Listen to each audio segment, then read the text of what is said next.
राधे राधे सभी को। आप सभी का स्वागत है मेरे YouTube channel daily test of life में। आज हम भगवान जी के लिए बहुत ही सुंदर प्रसाद बनाएंगे, जिसके लिए मैंने यहाँ पे 3 लीटर दूध लिया है और इसको एक भारी तले की कढ़ाई में चढ़ा दिया है। आप कोशिश करिए कि जो भी दूध आप ले रहे हैं वो गाय का हो। मैंने यहाँ पे गाय का दूध लिया है, क्योंकि जब भी हम भगवान को भोग प्रसाद बनाते हैं तो वो हमेशा गाय के दूध में ही बनाना चाहिए। अगर आपके वहाँ गाय का नहीं मिल रहा तो फिर आप पैकेट वाला या फिर भैंस का दूध भी ले सकते हैं, लेकिन अगर मिल रहा है तो कोशिश करिए कि हमें गाय का दूध ही लेना चाहिए। कढ़ाई हमें भारी पैंदे की लेनी है, इससे क्या होगा कि दूध हमारा तली में चिपकेगा नहीं। जब आप दूध को बॉईल करने के लिए गैस पे चढ़ाएं तो ये ध्यान रखें कि कढ़ाई के अंदर पहले थोड़ा सा पानी डाल दें। पानी डालने से दूध है वो कढ़ाई के अंदर बिल्कुल भी नहीं चिपकेगा। और फिर इस तरीके से आपको लगातार चलाते हुए दूध को रिड्यूस करना है। और आपको किनारों पर भी विशेष ध्यान देना है कि अगर दूध किनारों पे चिपक रहा है तो उसको साथ साथ में ही उतारते जाइए, क्योंकि बाद में वो चिपकते चिपकते इतना हार्ड हो जाता है कि वो बिल्कुल भी नहीं उतरता। साथ साथ में पैंदे में चलाना है और साथ साथ में हमें किनारों पर भी स्टेयर करते जाना है। एक ध्यान आपको ये भी रखना है कि गैस की फ्लेम को हाई रखिए। अगर फ्लेम को लो कर दिया तो आपका दूध है वो पैंदे में चिपकना शुरू हो जाएगा।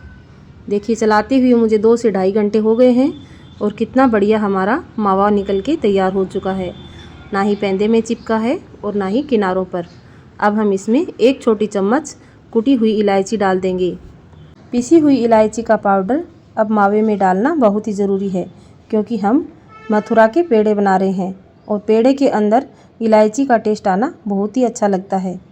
तो आप इसको बिल्कुल भी स्किप ना करें और इसमें इलायची ज़रूर डालें। हमारा जो मावा है वो कितना सुंदर कलर का बनके तैयार हुआ है। जो मथुरा के पेड़े हैं वो इसी कलर के होते हैं। कुछ लोगों का अगर इस कलर का नहीं होता तो उनके लिए अलग से वो चीनी कैरामलाइज करके डालते हैं, लेकिन हमारा गाय का दूध था तो गाय का दूध जलते हुए जब निकलता है तो इसी तरीके का इसी कलर का हो जाता है। अब हमें इसको थोड़ा सा ठंडा करना है, बहुत ज़्यादा ठंडा भी नहीं करना है। बहुत ज़्यादा ठंडा कर लेंगे तो चीनी है वो इसके अंदर मिक्स नहीं होगी। हल्का हल्का सा इतना ठंडा करना है कि हम हाथ से इसके पेड़े आराम से बना सकें। अब हम इसके अंदर चीनी, बूरा या फिर गुड़ का पाउडर मिलाएंगे, जिसको हम शक्कर बोलते हैं। मैं यहाँ पे 1 कटोरी शक्कर मिला रही हूँ। इसमें मथुरा के जो पेड़े हैं उसमें यही मिलाई जाती है और इसमें बहुत ही बढ़िया टेस्ट आता है। लगातार चलाते हुए अच्छे से इसको मिक्स कर लेना है। आप किसी चम्मच की सहायता से या फिर अपने हाथों की सहायता से इसको अच्छे से इसके अंदर मिक्स कर लीजिए। मथुरा के पेड़ों के पीछे एक बहुत ही प्रसिद्ध कहानी है, लोक कथा है। इसको मैं आपको अभी बता देती हूँ। मथुरा में जब मैया दूध उबाल रही थी कान्हा के लिए, तब माता किसी कारणवश या किसी काम में लगने के कारण दूध को संभालना भूल गई थी। चूल्हे के ऊपर कम आंच के ऊपर दूध चढ़ाया हुआ था और धीमी धीमी आंच में दूध पकते पकते पूरा ही पक गया, यानी उसका मावा निकल गया। और जब माता ने कई देर बाद संभाला तो वो पूरा दूध है वो मावे में परिवर्तित हो चुका था। तब मैया ने क्या किया, देखा कि पूरा दूध का मावा निकल चुका है। तब मैया ने उसके अंदर बूरा मिला दिया। बूरा मिलाकर उसके छोटे छोटे पेड़े बना दिए और वो हमारे कृष्ण भगवान को बहुत ही पसंद आए। तब से हम भगवान के लिए पेड़े का प्रसाद बनाते हैं। कुछ लोग घर पे बनाते हैं और कुछ लोग बाहर से भी मंगवाते हैं, लेकिन आप इस तरीके से घर पे ही बना सकते हैं। एकदम शुद्ध और सात्विक, और अपने हाथों से बनाएंगे तो उसका तो स्वाद बहुत ही ज़्यादा आएगा। आज वाले पेड़ों में हम एकदम मथुरा वाला लुक देंगे, तो उसके लिए जैसे ही हम छोटी छोटी लोइयों का पेड़ा बनाएंगे तो उनके बाहर भी हम थोड़ी थोड़ी बूरा लगाएंगे, क्योंकि हमारे कृष्ण भगवान को मीठा बहुत ही ज़्यादा पसंद था। तो उन्होंने इस तरीके से मैया को बताया कि इसमें मीठा कम लग रहा है, तो मैया ने पेड़ों के बाहर से भी हल्की हल्की बूरा या चीनी लगा दी। ये वाली परंपरा मथुरा में आज भी निभाई जाती है। जब भी पेड़े बनाए जाते हैं तो अंदर बूरा डालने के बाद एक बार उनके ऊपर भी हल्की हल्की बूरा को छिड़का जाता है। हम भी आज एकदम मथुरा वाला लुक देंगे पेड़ों में। तो पेड़े बनाने के बाद हम उनको एक बार बूरा में लपेट देंगे। अगर आपके घर में बूरा नहीं है तो कोई दिक्कत नहीं, आप जो चीनी होती है उसको भी पीस सकते हैं।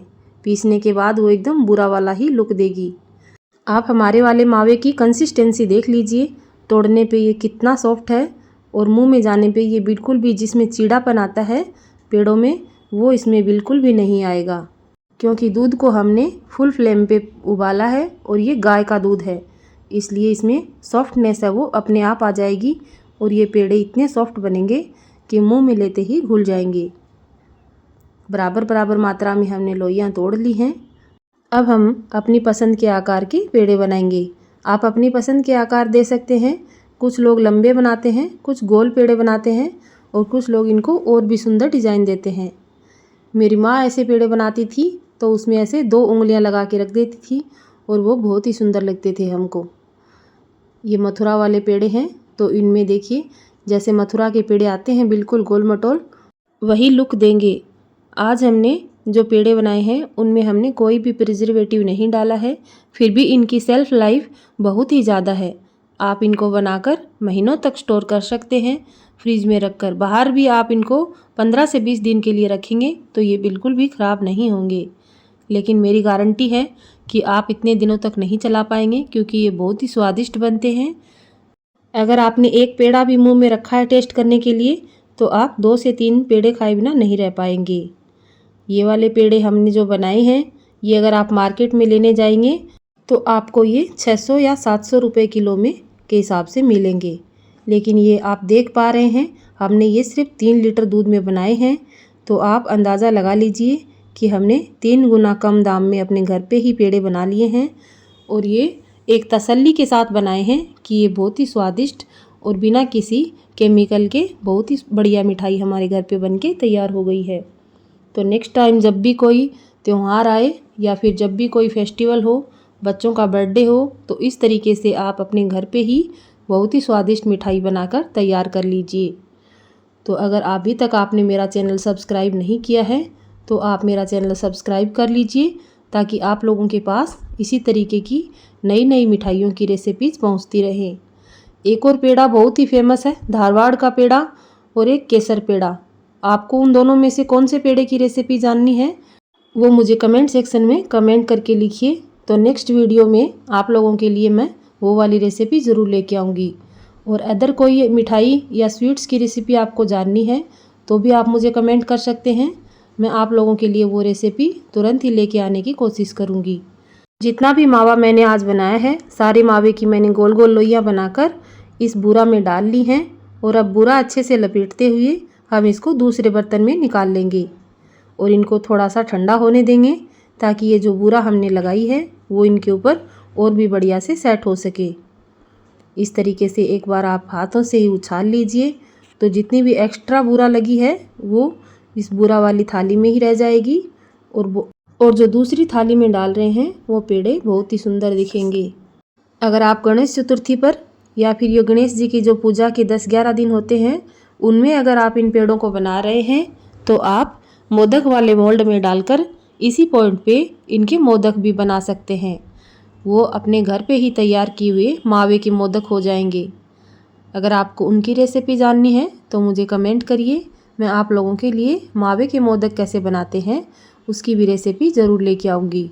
ये वाले पेड़े बनने के बाद भगवान को भोग लगाकर आप अपने फ्रेंड्स और फैमिली में ज़रूर टेस्ट कराएं, वो लोग आपसे इसकी रेसिपी ज़रूर जानेंगे।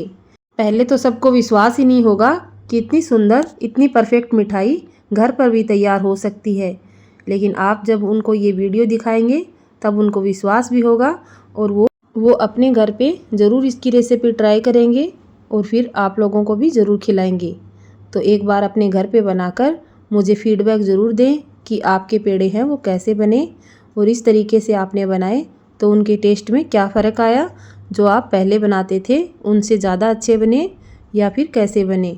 मुझे एक बार कमेंट सेक्शन में आकर ज़रूर बताइएंगे, फीडबैक देंगे तो मुझे बहुत ही अच्छा लगेगा। ये वाली रेसिपी हमारे बचपन की है। मेरी माँ बचपन में पेड़े इसी तरीके से बनाया करती थी और वो आज हम आप लोगों को दिखा रहे हैं।